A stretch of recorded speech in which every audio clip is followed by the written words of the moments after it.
Hey everyone, welcome to the Two Eclipse Horror Stories, the place where darkness speaks and the light never stays for long. If you love true horror stories, creepypasta, and psychological chills, make sure to hit that like button, subscribe, and turn on the bell so you never miss what's coming next.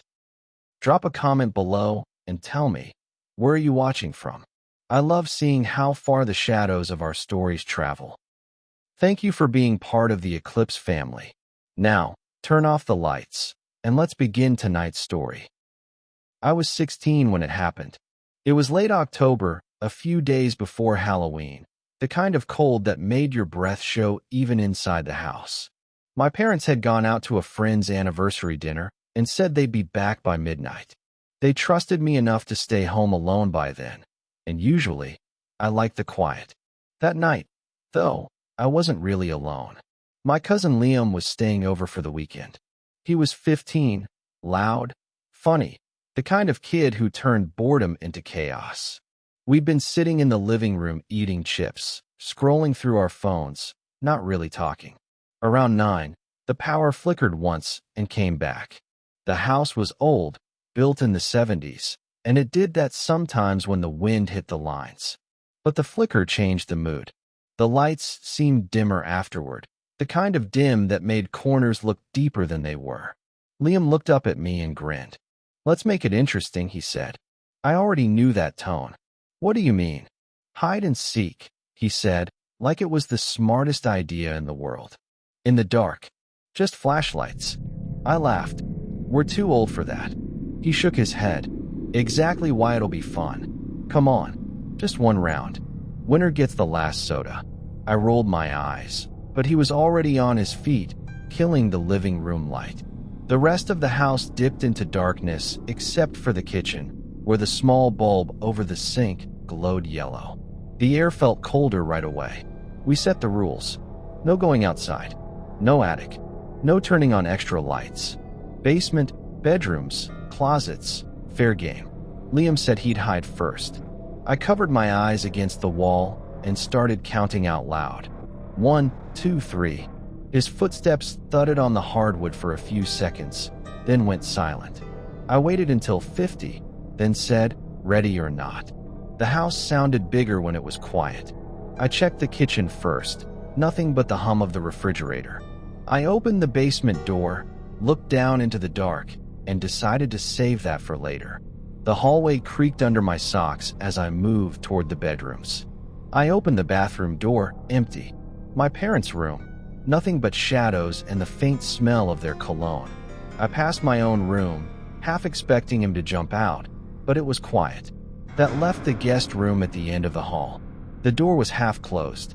I pushed it open slowly, the hinges giving a soft groan. The flashlight beam shook a little as I swept it across the bed, the dresser, the closet door. The closet was closed tight. I pulled the handle. Nothing. Just boxes and hanging coats. I was starting to think maybe he'd gone to the basement after all when something clicked behind me. A soft, quick sound like the door latch. I spun around. The guest room door was now almost shut. "Liam," I said, my voice higher than I meant it to be. No answer. I walked over and pulled it open again, half expecting him to laugh in my face. The hallway was empty. My own reflection blinked back at me from the picture frame on the wall. "Okay, good one," I said, pretending I wasn't freaked out. Downstairs, the fridge hummed louder than before. I decided to check the basement. It was the last place left. The steps creaked under my weight, and the air grew colder with each one. I hated that smell down there, the mix of dust, cement, and something damp. I reached the bottom and turned the flashlight around the room. Nothing moved. Old boxes, my dad's tools, the laundry machine, all still. Then, from behind the dryer, I saw the edge of a shoe. I smiled in relief. "Got you," I said, walking forward. But when I stepped around the machine, the space was empty. Just the shoe, lying on its side.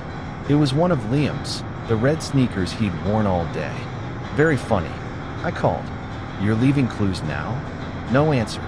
I picked up the shoe, holding it like it meant something. The silence pressed down on me. I heard a faint tap from above, like footsteps across the floor upstairs. I went back up, trying to sound casual. "All right, you win, come out." The house stayed quiet. I checked the living room. The front door was locked, just like before. I even opened the closet by the entryway. Empty. Liam. Still nothing. I walked toward the kitchen, and that's when I heard it. A soft thud from the hallway I'd just come from. It wasn't a creak or a random house sound. It was something dropping, solid and close. I turned off the flashlight to listen. My heart was going too fast. The air seemed to hum in my ears. After maybe 10 seconds, I heard it again, farther away this time. Another thud, then silence. I turned the light back on and walked toward the sound. The guest room door, the same one that had been half closed earlier, was now wide open. The bed skirt hung unevenly, like something had brushed against it. I aimed the flashlight underneath. Empty. I backed away slowly, trying not to breathe too loud. Then, from downstairs, came the sound of the basement door shutting. I froze. That door had been open. I knew it had. I called out, "Liam, stop messing around." No reply. My hand was shaking as I stepped closer to the basement door. I could see a sliver of light from the crack under it, just enough to show the outline of the floor. I reached out and put my hand on the knob. It felt cold, like metal left outside overnight. I waited. My ears picked up faint movement again. Slow steps, coming up from below. That's when I realized the shoe I'd found was still in my other hand. If Liam was down there, he didn't have both shoes on. The steps kept coming, one by one. I whispered his name again, but it sounded wrong in the quiet. The sound of those steps kept coming, slow and steady. I stood there, holding my breath, watching the basement door like it was alive. My flashlight trembled in my hand, the beam shaking across the doorknob.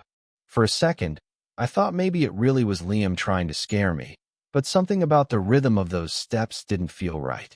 They were too heavy, too slow, like each one was placed carefully on purpose. "Liam," I said again, softer this time. The footsteps stopped.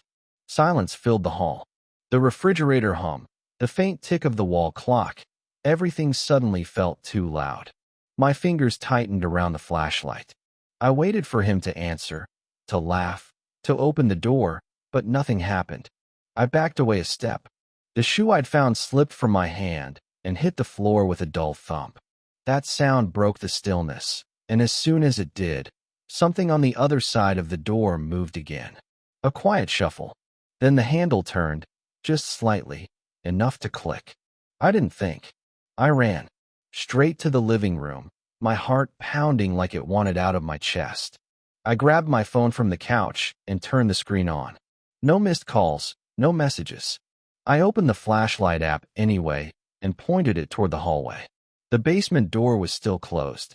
I tried to calm down, telling myself Liam was probably behind it all, dragging the moment out just to see me freak. It was the kind of thing he'd do. I forced a shaky laugh and shouted, "All right, man, you win. You can come out now." Silence. I stood there, listening. Then I heard it again, this time from upstairs. A faint creak, like someone stepping on the old floorboards near the guest room. That didn't make sense. He couldn't be upstairs and in the basement at the same time. My throat felt dry. I swallowed hard and walked slowly toward the stairs, shining the light upward. The top landing was dark. The air smelled faintly of dust, like the attic door had been opened, though it hadn't. I took one step up, then another. Each board moaned under my weight. When I reached the top, the hallway stretched out in front of me. Guest room on the left, my room on the right, bathroom straight ahead. Every door was closed now. I was sure I'd left at least 2 of them open. I called his name one more time, barely above a whisper. That's when I heard it, a low, dragging sound. Soft but steady, like fabric sliding across the floor. It was coming from inside the guest room. I gripped my phone tighter, forcing myself to walk closer. My thumb hovered over the flashlight switch. The dragging stopped right as I reached the door. I didn't breathe. I pushed it open slowly, expecting to see Liam grinning, hiding behind something. The beam hit the far wall, the bed, the nightstand. Nothing. But the window curtain was moving, like it had just been brushed by a hand. A chill ran through me. The window was closed. I turned in a slow circle, scanning every inch of the room. Then something behind me creaked. I spun around. The closet door was open a few inches. I could have sworn it had been shut earlier. I stepped closer, my legs shaking. The darkness inside looked too deep, like it swallowed the light instead of bouncing it back. I reached out, grabbed the edge of the door, and pulled it open in one quick motion. Empty. I let out a shaky breath and laughed, but it didn't sound right. I bent down to check behind the boxes just to prove to myself there was nothing there. As I did, I caught a faint noise from downstairs, 3 slow knocks on the front door. I froze in place. 3 knocks. A pause. Then another 3. The sound echoed through the house. I stood there for a full 10 seconds before I dared to move again. There was no way Liam could have gotten outside that fast. No way at all. I backed out of the room slowly, my mind spinning. The knocks had stopped, but the silence that followed felt even worse. I gripped my phone tighter and whispered to myself, "It's fine. It's fine. You're just imagining things."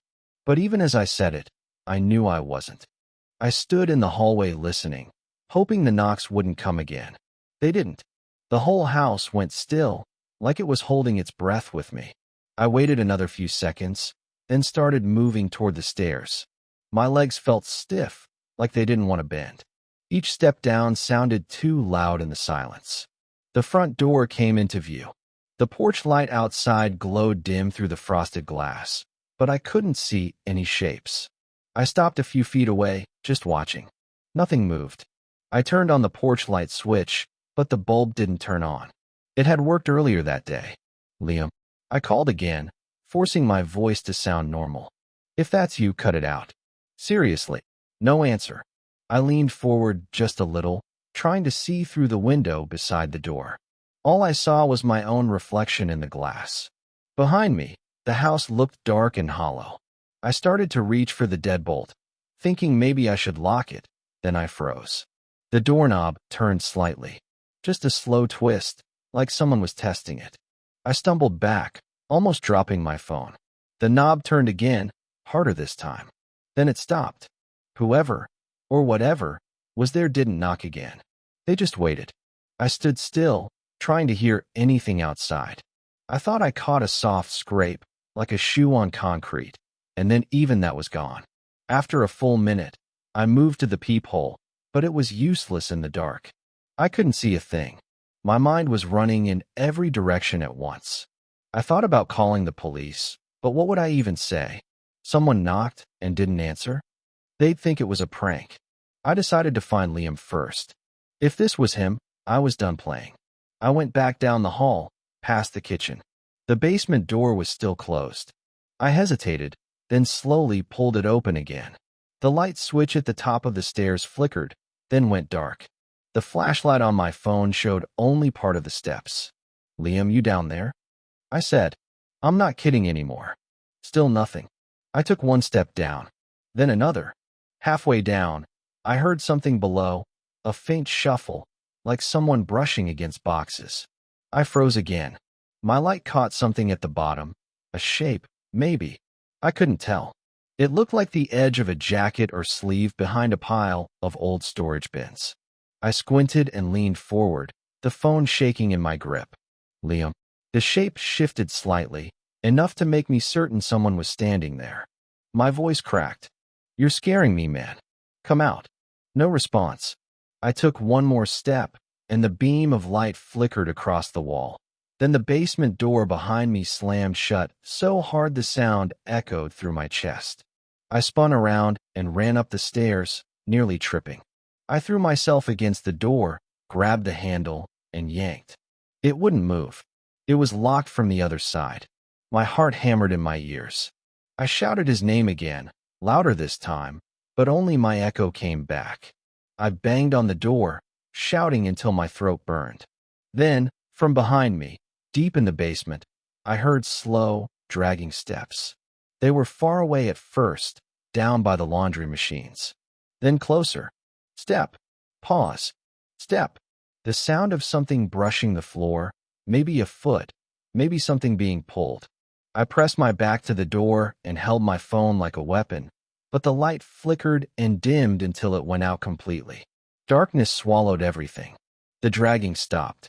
I couldn't hear anything except my own breathing.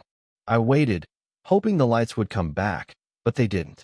Then, from somewhere in that darkness, I heard a voice. Low, quiet, almost like it was whispering through the air vents. Why did you hide? It didn't sound like Liam. The voice was so soft I almost thought I'd imagined it. But I hadn't. It came from somewhere near the center of the basement, hidden in the dark. My whole body went still. I didn't even breathe for a few seconds. My phone was dead now, no light, just the black shape of the staircase behind me and the faint smell of dust and old metal. Liam, I whispered again, my throat dry. No answer this time. I waited, straining my ears for the smallest sound. Then something moved, just a small scrape, like a shoe twisting against the cement floor. It was followed by a quiet breath. I heard it clearly this time. Someone was there. I pressed harder against the door, hoping maybe my weight would somehow open it. It didn't budge. I thought about trying to call out for help, but my phone screen was black and cold. I dropped it earlier, maybe it cracked. I could barely think straight. Who's down there? I said louder now. The sound stopped. Then came the whisper again, closer. You shouldn't have come down here. That's when panic fully hit. I slammed my hands against the door, shouting for help, calling Liam's name, my parents' names, anyone. Nothing. Just the echo of my voice fading into the basement air. Then I heard the steps again. Slow, uneven, almost dragging. Getting closer. I turned and pressed my back to the door, staring into the dark, waiting for something to move. My eyes were adjusting just enough to make out faint shapes, boxes, the laundry machine, the support pole in the middle of the room. For a moment, it looked like a shadow was standing behind that pole, tall and thin, not moving at all. I blinked and it was gone. The next sound came from right beside me. Not footsteps this time, breathing. Shallow, uneven, just a few inches away on the other side of the door. I didn't think. I threw my shoulder against the handle as hard as I could. The latch gave way suddenly, and I stumbled backward into the hallway, gasping. The door swung open behind me. The light from the kitchen spilled down the stairs, lighting up the basement in dull yellow. There was nothing there. No figure, no movement, just silence. I stood there for a long minute, trying to steady my breathing. Then I stepped forward and shut the basement door again, locking it this time. My hands were shaking so badly, I dropped the key twice before it finally clicked. The house was cold now, colder than before, like all the warmth had leaked out. I wanted to go outside, but I couldn't make myself walk past the front door again. I just sat on the kitchen floor, staring at the locked basement door, listening for anything that might move. 10 minutes passed, maybe more. Then the quiet broke. From upstairs came a single, heavy footstep. I froze. Another one followed, right above me, slow and measured. The ceiling creaked like it was sagging under weight. I stood up, every instinct telling me not to move, not to breathe, but I couldn't stop looking toward the staircase. The steps moved toward the top of the stairs, one at a time. I could hear them through the wood. Closer, closer, until they stopped. I waited, but no one came down. After a few seconds, the air returned to that same still quiet. The clock on the wall ticked 3 times before I finally moved again. I picked up my dead phone from the floor and tried to power it on. It lit up for half a second, just enough for me to see the time. 11:42 p.m., and then the screen went dark again. The quiet upstairs felt heavier now, like the whole house was waiting for something. Then, faint but clear, I heard a whisper drift down from above. Are you going to count again? The words slid down the stairwell so softly, I almost convinced myself it was the wind outside. But the house was sealed up tight, and that voice hadn't come from far away. It came from upstairs, from the hallway. I stared toward the steps, waiting to hear it again. Nothing. Just that same cold quiet that now felt like part of the house itself. My first thought was that maybe Liam had somehow found a way outside and was sneaking back in through the second-floor window to freak me out. It sounded stupid, but I needed it to be something that made sense. Anything human. Liam, I said, forcing my voice out. Stop talking like that, man. It's not funny anymore. No response. I took one step toward the staircase. The wood groaned beneath me, and for a second, I thought I heard another sound in return, a faint click, like someone shifting their weight on the floorboards above. I swallowed hard and started climbing. The flashlight on my phone was still dead, but the kitchen light below threw a weak glow halfway up the steps. My hand gripped the railing tight. Every sound felt magnified. My breathing, the creak of each stair, even the faint rustle of my clothes. When I reached the top, the hallway was dark again. Every door was shut, even the bathroom door that never closed properly on its own.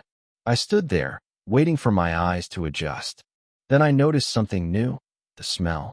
It wasn't strong, but it was there, a faint mix of dampness and something metallic, like rust. Liam, I said again, quieter this time. Something tapped once against the floor inside the guest room. I turned my head slowly. The door handle twitched, like it had been nudged from the other side. I didn't move closer, not yet. I waited. The handle stayed still. I could hear the clock downstairs ticking, faint but steady. Then, just when I started to think maybe my eyes were playing tricks on me, the handle turned, slow, deliberate. The door creaked open an inch. Then another. I froze where I was, half crouched at the top of the stairs, just staring at that gap in the dark. My heart was pounding so loud I thought whoever was inside could hear it. The door opened wider, slow and smooth, until it was halfway open. The room behind it was pitch black. I whispered, Liam, if that's you, I swear to God. A shadow moved. Just a small one. Quick, like someone shifting their foot out of sight. That was enough. I turned and ran back down the stairs, 2 at a time. I didn't even care about the noise. My socks slid across the kitchen tile, and I nearly fell before catching myself on the counter. I was breathing too fast, hands shaking so bad I could barely grab the flashlight again. I flipped it on. Somehow it worked this time, and aimed it toward the stairs. Nothing there. The hallway above was still dark. The front door caught my eye. The chain lock was hanging loose now. I hadn't touched it since earlier. I felt the weight of the entire house pressing in around me. Something wasn't right. This wasn't some prank. I wanted to run outside, but I didn't know if I'd be running towards something worse. That's when I heard it again, a voice, lower this time, coming from upstairs. Your turn to hide. The light in my hand flickered, then steadied. I stared up the stairs, shaking, trying to decide if I was actually hearing it or if my brain was just cracking under fear. But then came the sound of footsteps, slow, careful, coming down. Each one groaned through the wood. One step, then another, and another. The first step made me freeze completely. The second one made my stomach twist. Whoever was coming down was slow, almost careful, like they didn't want to be heard, but didn't care if I knew they were there. I aimed the flashlight at the stairs. The beam shook across the wall, hitting the edge of the railing, the picture frames, the steps themselves. For a second, I thought I saw something, just the faint outline of a foot at the top step, but when I blinked, it was gone. I backed up until my hip hit the counter. My legs felt like they belonged to someone else. The steps kept coming. One more. Then another. The sound of wood bending under weight. I wanted to run for the door, but my feet wouldn't move. The light flickered again, and in that split second of darkness, I heard the faintest breath, like someone letting out a slow sigh halfway down the stairs. When the light came back, the stairs were empty. I aimed the beam higher, but there was nothing there now. No sound, no movement. Then something brushed the floor behind me. I spun around so fast I dropped the flashlight. It rolled across the tile, spinning, the beam sliding over the cabinets, the chairs, the far end of the kitchen, until it stopped, pointing at the hallway that led to the back door. Someone was standing there. I couldn't see a face, just a tall, thin outline in the half-light. They were completely still, like a shadow that had forgotten how to move. I froze. My mouth opened, but no words came out. I wanted to scream Liam's name, but I knew it wouldn't help. The figure didn't move closer. It just stood there, half in shadow, half in light. Then, so slowly I barely caught it, its head tilted. Not like a nod, more like curiosity, or maybe confusion. That tiny movement broke something inside me. I lunged for the flashlight, grabbed it, and shined it straight ahead. Nothing. The hallway was empty. I ran to the back door and pulled it open so fast it slammed into the wall. The cold night air hit me like water. I didn't even stop to grab my shoes. I just ran barefoot into the yard. The grass was freezing and sharp under my feet. I didn't care. I crossed halfway to the fence before I stopped and turned around. The kitchen light was still on. The door I'd left open swung a little in the wind. There was no one at the window. No one in the doorway. Just the flicker of the light bulb and the empty hallway behind it. I stood there for what felt like forever, shivering, staring at the house. Then I saw something that made my chest tighten.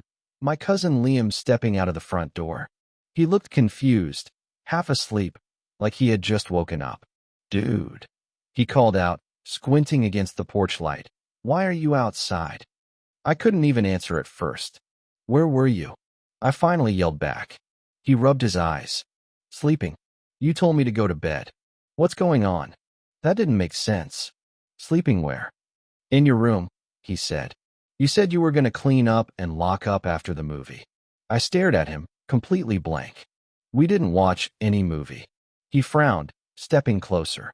"You okay?" I didn't move. I didn't want him to come closer, not yet. Something about this didn't feel right, but I didn't know why. Behind him, through the open front door, I could see the staircase. Every door upstairs was open again. Liam turned to look, then back at me. "Why's everything open?" I didn't answer. I just whispered, "Did you hear anything?" He shook his head slowly. "No, why?" Before I could respond, a sound drifted out from the house. From upstairs. A faint whisper, stretched thin but clear enough to understand. "Your turn." Liam turned toward the noise, his face pale. "Who's that?" he asked. I didn't answer. I already knew the voice. It wasn't mine, and it wasn't his.